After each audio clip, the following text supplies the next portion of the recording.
నా ఆనందం 100 రెట్లు ఎక్కువైందని చెప్పవచ్చు. ఎందుకంటే ఈ బిగ్ బాస్ సీజన్ 10 వచ్చేస్తుందండి. నిన్నైతే ప్రోమో వచ్చింది. నాకైతే చాలా చాలా హ్యాపీ అనిపించింది. ఎందుకు ఇంత ఎగ్జైట్మెంట్గా నేను మాట్లాడుతున్నానంటే నాకు ఒక కంటెంట్ దొరికిద్ది. ఎందుకంటే కంటెంట్ ఎలా చేయాలా, కంటెంట్ ఏమి క్రియేట్ చేయాలని ఒక యూట్యూబర్గా రోజు ఆలోచిస్తూ షూట్ చేసుకోవటానికి టైం లేకుండా అయిపోతుంది. కానీ బిగ్ బాస్ వచ్చిందానికి మంచి కంటెంట్ ఉండిద్దండి. బిగ్ బాస్ రివ్యూ ఇచ్చి మన ప్రముఖ టాప్ అంటే ఆయన బిగ్ బాస్లో ఉన్నారు, ప్లస్ బిగ్ బాస్ రివ్యూ ఇచ్చి ఎంత మనీ ఎర్న్ చేస్తున్నారు మనందరికీ తెలిసిందేనండి. ఆదిరెడ్డి గారు ఆయనే నాకైతే బిగ్ బాస్ ఇన్స్పిరేషన్ అనమాట. ఎందుకంటే రివ్యూ ఇచ్చి ఆయన ఎంత వచ్చింది కూడా రివీల్ చేసిన రోజులు చాలా చూసామన్నమాట. సో ఒక చిన్న యూట్యూబర్గా నాకంటూ ఒక కంటెంట్ ఉండిద్ది. రోజు నేను బిగ్ బాస్ చూసి దాన్ని రివ్యూ ఇస్తాను. అఫ్కోర్స్ లాస్ట్ సీజన్ 9 కూడా నేను నా యూట్యూబ్ ఛానల్లో రివ్యూ అయితే ఇచ్చాను. అంటే అది ఒక ఆనందం అనమాట. ఇన్ని రోజులు ఎప్పుడు కూడా ఆగస్టు ఆ టైంకి వచ్చేది. ఇప్పుడు ఏంటంటే జూలై ఆగస్టే మోస్ట్లీ, డిసెంబర్కి అయిపోయిద్ది. ఇక్కడ ఏంటంటే మనకి జూన్లోనే ఇచ్చారనమాట, అది కూడా నిన్న. సో మనకైతే హోస్ట్ ఎవరనేది ఫిక్స్ అయిపోయింది నిన్న ప్రోమో వచ్చింది కదా, మళ్ళీ నాగార్జున సార్ అనమాట. ఎనీవే ఎవరైనా ఉండని మన నార్మల్ పీపుల్కి కూడా అవకాశం ఇవ్వాలి. బిగ్ బాస్ కోసం చాలామంది కూడా వెయిట్ చేస్తున్నారు.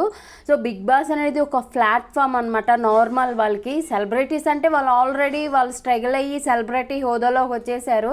కానీ బిగ్ బాస్తో ఫేమస్ అయిన వాళ్ళు చాలామంది ఉన్నారు. ఈసారైనా కానీ లాస్ట్ సీజన్లో 7 మెంబర్స్ని తీసుకున్నారు. ఈసారైనా కానీ ఒక 10-12 మెంబర్స్ని అయితే తీసుకోవాలని మనస్ఫూర్తిగా కోరుకుంటున్నాను.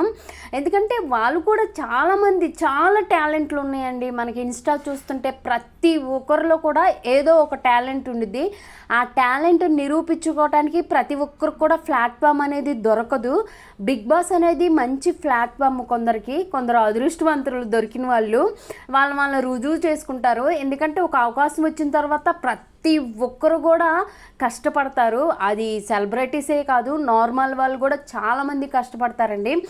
ఎనీవే రోజు కంటెంట్ దొరికిద్ది, రోజు రివ్యూ అయితే నేను ఖచ్చితంగా ఇస్తాను. ఒక పక్క డ్యూటీ చేసుకుంటాను, ఒక పక్క ఇంట్లో వర్క్ అంతా చేసుకుంటాను, ఒక పక్క బిగ్ బాస్ చూసుకుంటాను.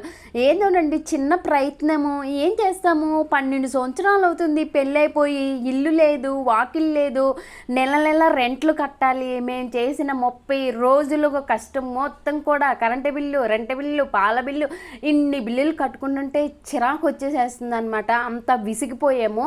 సో చిన్న ప్రయత్నం అనమాట, ఏదో ఒక చిన్నది మాకంటూ కొంచెం హెల్ప్ అయ్యిద్దని యూట్యూబ్, అంతే తప్ప వేరే ఏం లేదు. ప్రతి ఒక్కరు కూడా యూట్యూబ్లో మనీ ఎర్న్ చేసుకోవటానికే వచ్చారు.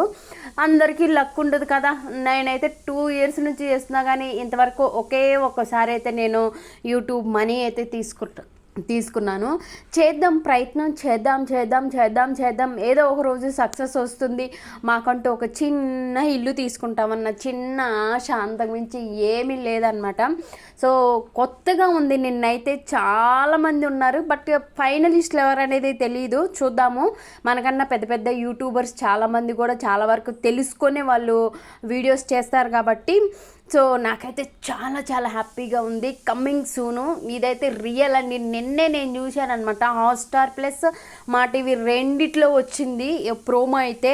సో నాగార్జున సారు నాకైతే చాలా హ్యాపీ ఉందండి. నాకంటే ఒక కంటెంట్ దొరికిద్ది. ఫాస్ట్గా నా యూట్యూబ్ అనేది గ్రోత్ అవ్వాలండి నిజంగా.